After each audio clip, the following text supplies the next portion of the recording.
Hello, and welcome to coverage of custom standard casual matches. I'm Caillou, and today we're going to be watching a match between Plipster and Sing.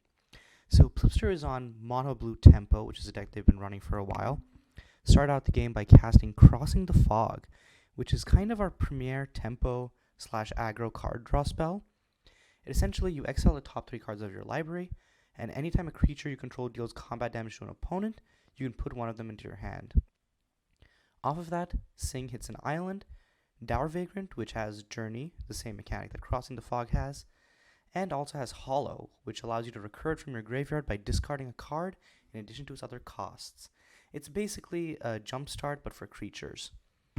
Then Cryocell, which is a cheap tempo removal spell. It essentially functions as a Water Knot or a Claustrophobia, but for 1 mana, the catch being that your opponent can pay 4 mana to destroy it, which, is usually a downside, but since you're playing tempo here, forcing your opponent to waste a turn like that is huge.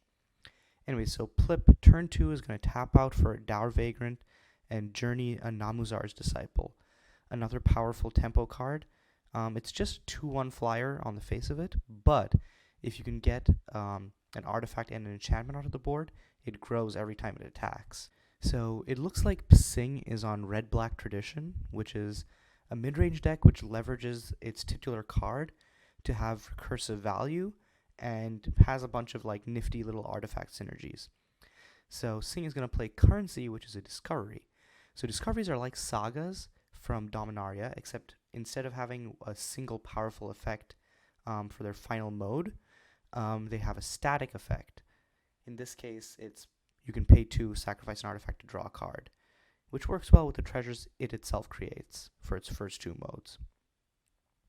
So Currency is a great source of ramp, and then later in the game it turns into a card advantage engine. Meanwhile, Plip attacked with Dour Vagrant, and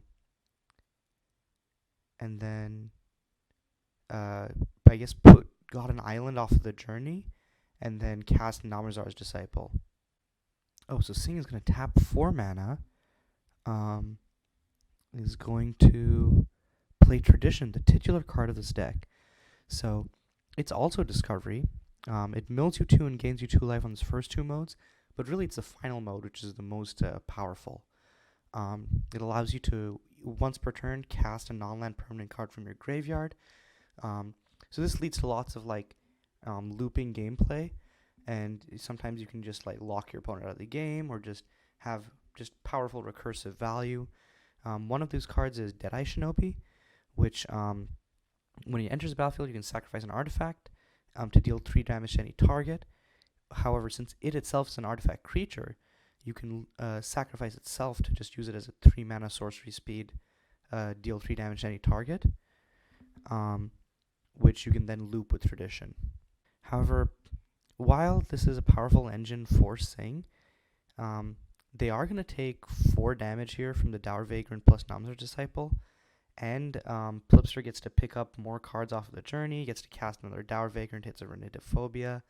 So this is just constant card flow for Plip, and since Sing hasn't really been playing anything impactful so far, Plip can hold up mana for counterspells if Sing has removal or a wipe or just relevant board presence, and then can just continue to get counterspells off of this card flow and just counter everything else that Sing does.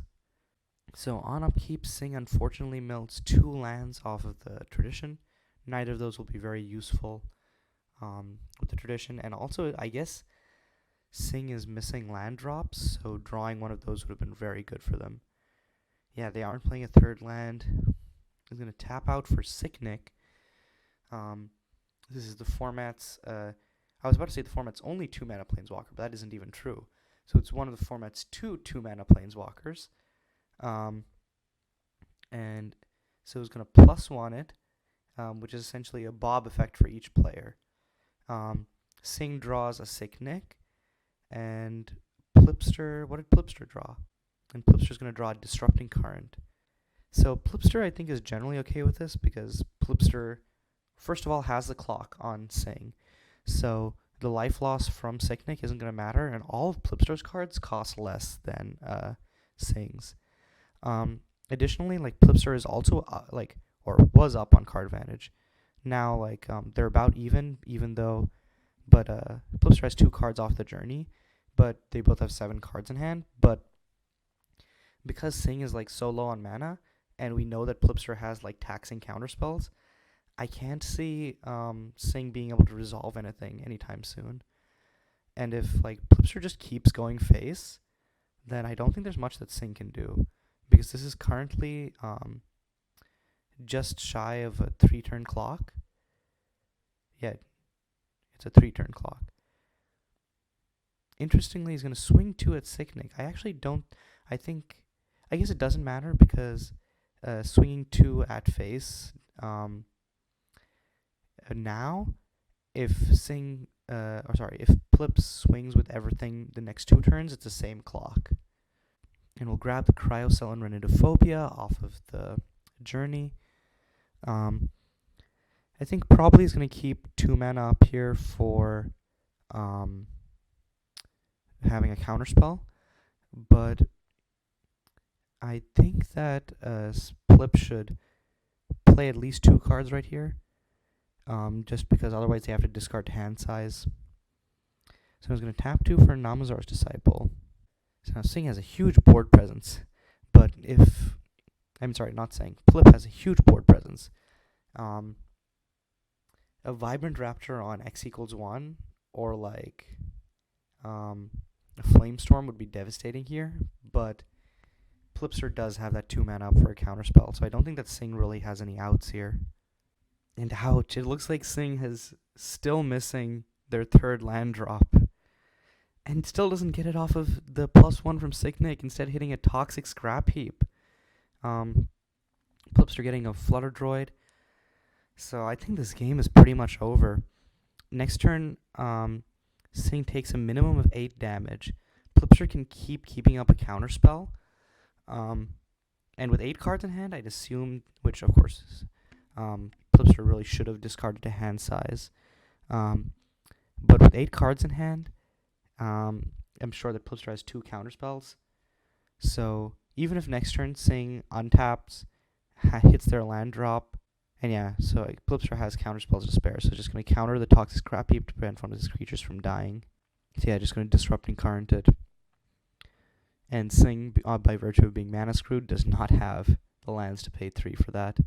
Can recur the Toxic Scrap Heap next turn with Tradition, but even then, Sing's only out is land into either Vibrant Rapture or Flamestorm.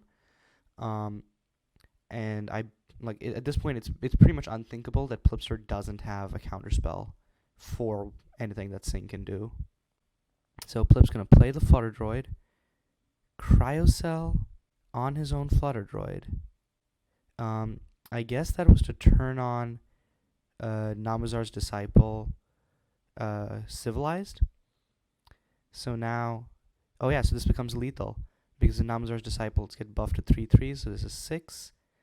+4, 10 damage exactly. So Sing just outright dies here. That was a smart play, because Flutter Droid itself is an artifact, and Cryocell is an enchantment. So yeah, Sing getting mana screwed there really made it difficult for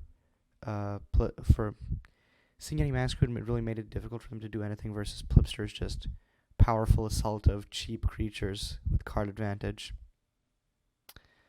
But yeah, so Plipster takes it 1-0 over Sing. Until next time, this is Caillou signing off.